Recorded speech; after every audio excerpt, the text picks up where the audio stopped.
For over 2 decades, video games had never cost more than 60 bucks. Then in 2021, various publishers all gathered in a secret meeting that was really more of a bizarre ritual and were like, hey, let's start charging more money for these games because we know people are still gonna buy them anyway.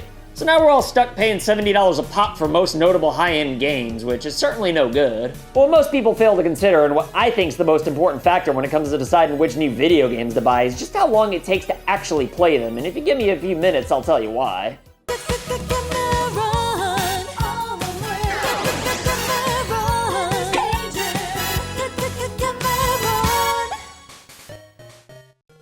Alright, so I talked about this issue a little bit in my last video about gaming in your 30s, but I only really barely scratched the surface, and time versus money seems to be the main takeaway everybody had, so I wanted to dive into it a little more here. So yeah, I'm glad I'm not the only one who considers time more than money when it comes to working new video games into my rotation, and to be honest, I was a little bit surprised to see people of all ages struggling with this issue. Hell, I even had a comment from somebody claiming to be a literal infant having the same problem, proving that time versus money isn't just an issue you gotta deal with gaming in your 30s. It's not to say that there's anything wrong with being more concerned with money, but I feel like the majority really care more about time. Because if you have enough time to play any game you want, but money's actually an issue, then you should probably be using your time to not be broke anymore. It just makes a lot more sense to have time without money rather than the other way around. But only having money without time can really be the ultimate gut punch. Like, yeah, a $10 price increase for games does in fact suck, but the other thing that's increasing in a lot of games is the amount of time it takes to actually finish them. Because barely 20 to 30 hours is considered a ripoff for a lot of people these days. I mean, look at the original Resident Evil 3 versus the remake.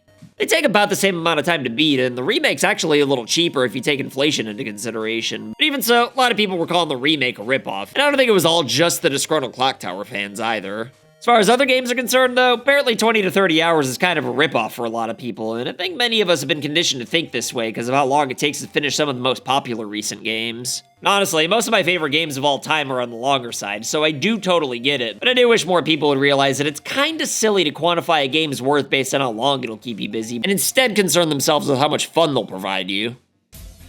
The 2 most recent games I finished at the time of this recording are Zelda Tears of the Kingdom and Mario Wonder. But even though Zelda kept me busy for over 120 hours and finished only 55% of the content, I'd say that I had a lot more fun with the 10 hours I spent 100%ing Mario Wonder. That's not to say that I didn't have fun with Zelda, because if that were the case, I'd have just put the controller down. But I definitely feel like I got more out of Mario Wonder, despite being busy for literally a 12th of the amount of time. Granted, I didn't have to pay 70, only 60, or really 38 because I bought it in Japan where the exchange rate's insanely good for everybody except the Japanese right now, but even with the price out of the equation, sometimes I still think less is more. Like, I'm not saying that Nintendo would have been justified in selling Mario Wonder for $70, but considering the fact that the game only kept me occupied for a 12th of the time and probably only took about a 12th the effort to actually make the game, I think it proves that sometimes less really is more. If that's the case, maybe it's better to play multiple 10 to 20 hour games rather than spending over 100 hours on just one. Obviously, it's pretty cool that such long games exist to begin with, not just because they're awesome, but also because they're great for people who might not have a lot of spare money for entertainment, so I totally see the appeal, because I mean, it's not like I'm rich or anything. If you only have money for like 1 or 2 games, it makes sense to get something that keeps you occupied for longer, like an open world game or an online multiplayer game, which is essentially literally endless. Personally, I don't really much care for online games, because while I do think they're genuinely fun and provide the human connection of playing with your friends, I just don't really like the idea of spending so much of my spare time getting good at one game, only for the next big thing to come out and make me start all over from scratch. I mean, that's time I could have spent playing like 25 other single-player games, which is ideally what I'm going for. All I want to do is play one game at a time and then move on to the next one at a pace that's faster than the games that are coming out. I mean, it's not like I'm knocking people who play online games. They are a ton of fun. However, while I might not be rich, despite the fact that I run a critically acclaimed award-winning YouTube channel, I am still fortunate enough to be able to buy any modern retail game that I want. But the main reason I have the money to buy all these games is because I don't have the time to play them all, so therefore I don't actually buy that many games. I mean, it's not like I could just buy any and every game that looks moderately appealing to me. It's just that the amount of time I have isn't nearly enough to put my wallet in any kind of a pickle with too many game purchases is all.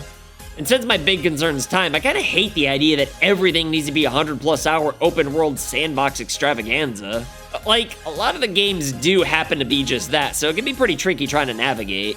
By the way, no, the irony of spending hours to make a video game video about not having enough time to play video games isn't lost on me. If I got some free time, a massive game could be the best, but if my schedule's a little bit more hectic, then having a simple platform I can play in short bursts is literally perfect. And I mean, it's not like every long game's really all that time consuming if you play it the right way. Because, like, the cruelest joke that's ever been played on me is probably the fact that RPGs are my favorite gaming genre, which are easily the most time-consuming single-player games you can play. However, these are kind of a lot easier to work into my rotation, because even though they're usually at least 40 hours, and oftentimes over 100, the most time-consuming aspect about these games is grinding for experience, which, to be honest, is kind of something I like to do while I'm watching other stuff. I know a lot of RPG purists out there would probably call me a fake fan for doing this, but I don't care. I think it's a convenient way to do two things that I like. So suck it, you dork. I'm trying to get back into Banjo-Tooie finally. Get two birds stoned at once. Obviously, I'm not gonna try to watch cutscenes and time cop at the same time, but grinding in RPGs is pretty mindless. It kind of feels like a waste to not at least listen to something while you're doing it. On paper, I can't really defend grinding in RPGs as being a good gameplay mechanic, especially when I have the audacity to call other games repetitive. But I don't know, for some reason, I find this to be incredibly relaxing and rewarding, even if I'm not always paying complete attention. I mean, after all, it's not like the only entertainment I enjoy in the world's video games. I want to watch movies and TV shows in my spare time too. Thanks to RPGs, I can squeeze two activities in at once every now and then. I don't know, maybe I'm just some kind of spaz with ADHD or something. After all, I did say that I prefer Mario Wonder over Tears of the Kingdom. But honestly, I really don't think that all of this can be attributed to a poor attention span. It's just that sometimes when I think about playing a game, the idea of knowing that I'm going to spend at least an hour or two could feel really daunting and cause me to put it off for a while. Especially when I have other stuff to do. Like right now, I'm trying to finish this voiceover so I could get back into Fire Emblem Engage, which I started a year after it came out. I mean, the worst thing you could do when playing a long immersive game is to rush because you gotta like go to bed or wake up early for work or something. But with something like Mario Wonder, you can just play for like 15 minutes and still feel like you had a good time. In fact, that's kind of why the game's so addicting and leaves me playing for hours at a time, because I keep thinking, oh, I'm gonna just get this one level out of the way, and then I'm just like, well, I gotta get that one too, and then this whole area is complete. And after all, every level takes like 1 to 3 minutes, even if you're going for 100%. It kinda sucks, because not every 10-hour game is created equally. Tried playing Sonic Superstars immediately after finishing Mario Wonder, and I'm sorry, Sonic fans, but it just felt like such a step down as a follow-up. I mean, the whole appeal to Sonic the Hedgehog is supposed to be the fast-paced gameplay, but sometimes levels in this game take like 6 to 10 minutes. It's not like I'm rushing, but I'm not exactly taking my time either.